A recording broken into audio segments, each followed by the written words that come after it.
नमामि दुष्टशत्रुविनाशकं नमामि सर्वफलदायकम्।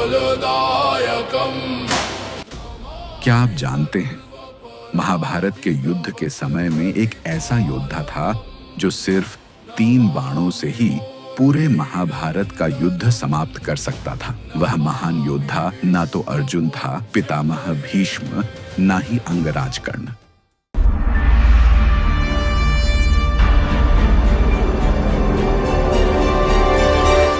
यह अपूर्व कहानी मध्यकालीन महाभारत के युग से आरंभ होती है, जहां एक महान योद्धा ने अपने वचन के लिए स्वयं का शीश दान कर दिया और बाद में वह श्री श्याम बाबा के नाम से विख्यात हुए। यह वीर बालक पहले बर्बरीक के नाम से जाना जाता था। वह असाधारण बलशाली गदाधारी भीम के पुत्र घटोत्कच और दैत्य मूर की पुत्री मोरवी के पुत्र थे। बचपन से ही बर्बरीक अत्यंत वीर और महान योद्धा थे। उन्होंने युद्ध कला का ज्ञान अपनी माता और स्वयं श्री कृष्ण से प्राप्त किया। अपनी कठोर तपस्या से उन्होंने नव दुर्गा को प्रसन्न किया, जिनसे उन्हें 3 अमोघ बाण प्राप्त हुए। इसी कारण वे 3 बाणधारी के नाम से प्रसिद्ध हुए। इसके अतिरिक्त अग्निदेव ने प्रसन्न होकर उन्हें एक ऐसा शक्तिशाली धनुष प्रदान किया जो उन्हें तीनों लोकों में विजयी बनाने में सक्षम था।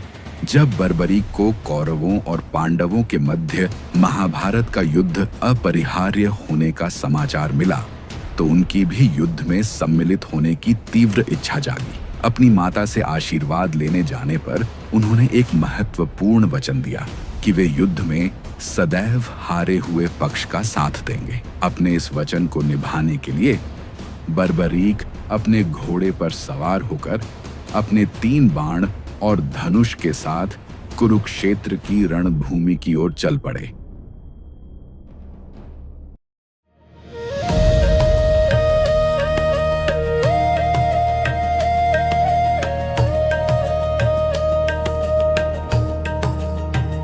रणभूमि की ओर जाते समय सर्वव्यापी श्री कृष्ण ने ब्राह्मण भेष धारण कर बर्बरीक के बारे में जानने के लिए उन्हें रोका और यह जानकर उनकी हंसी उड़ाई कि वह मात्र 3 बाण से युद्ध में सम्मिलित होने आया है।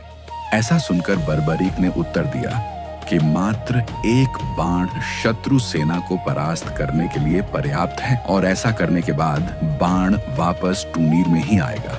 यदि तीनों बाणों को प्रयोग में लिया गया तो पूरे ब्रह्मांड का विनाश हो जाएगा। यह जानकर भगवान कृष्ण ने उन्हें चुनौती दी कि इस वृक्ष के सभी पत्तों को वेध कर दिखलाओ। वे दोनों पीपल के वृक्ष के नीचे खड़े थे। बर्बरीक ने चुनौती स्वीकार की और अपने तूनीर से एक बाण निकाला और ईश्वर को स्मरण कर बाण पेड़ के पत्तों की ओर चलाया। बाण ने क्षण भर में पेड़ के सभी पत्तों को वेध दिया और श्री कृष्ण के पैर के इर्द गिर्द चक्कर लगाने लगा, क्योंकि एक पत्ता उन्होंने अपने पैर के नीचे छुपा लिया था।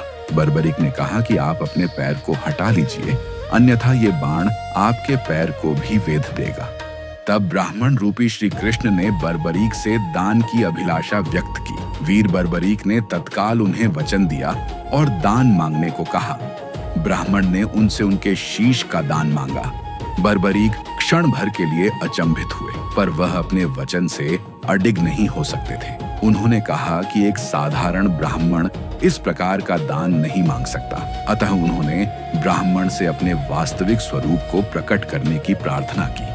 ब्राह्मण रूपी श्री कृष्ण अपने रूप में आ गए। श्री कृष्ण ने बर्बरीक को शीश दान मांगने का कारण समझाया। युद्ध आरंभ होने से पूर्व युद्ध भूमि के पूजन के लिए तीनों लोकों के सर्वश्रेष्ठ क्षत्रिय के शीश की आहुति देनी होती थी और इसलिए वे ऐसा करने के लिए विवश थे। बर्बरीक ने उनकी बात स्वीकार की और उनसे अंत तक युद्ध देखने की प्रार्थना की। श्री कृष्ण ने उनकी यह इच्छा स्वीकार कर ली। इस महान बलिदान से प्रसन्न होकर श्री कृष्ण ने बर्बरीक को युद्ध में सर्वश्रेष्ठ वीर की उपाधि से अलंकृत किया। उनका शीश युद्ध भूमि के समीप ही एक पहाड़ी पर स्थापित किया गया, जहां से बर्बरीक संपूर्ण युद्ध का जायजा ले सकते थे। फाल्गुन माह की द्वादशी को उन्होंने यह दान दिया। इस प्रकार वे शीश के दानी कहलाए। महाभारत युद्ध की समाप्ति पर पांडवों में ही आपसी विवाद होने लगा कि युद्ध में विजय का श्रेय किसको जाता है। श्री कृष्ण ने उनसे कहा, बर्बरीक का शीश संपूर्ण युद्ध का साक्षी है, अतएव उससे बेहतर निर्णायक भला कौन हो सकता है। सभी इस बात से सहमत हो गए और पहाड़ी की ओर चल पड़े। वहां पहुंचकर बर्बरीक के शीश ने उत्तर दिया कि श्री कृष्ण ही युद्ध में विजय प्राप्त कराने में सबसे महान पात्र हैं। उनकी शिक्षा, उपस्थिति, युद्ध नीति ही निर्णायक थी। उन्हें युद्ध भूमि में सिर्फ उनका सुदर्शन चक्र घूमता हुआ दिखाई दे रहा था, जो शत्रु सेना को काट रहा था।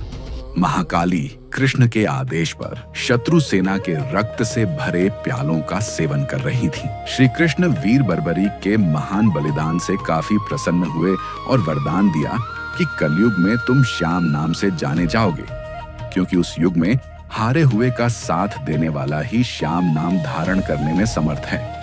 उनका शीश खाटू नगर, वर्तमान राजस्थान राज्य के सीकर जिला में दफनाया गया था, इसलिए उन्हें खाटू श्याम बाबा कहा जाता है।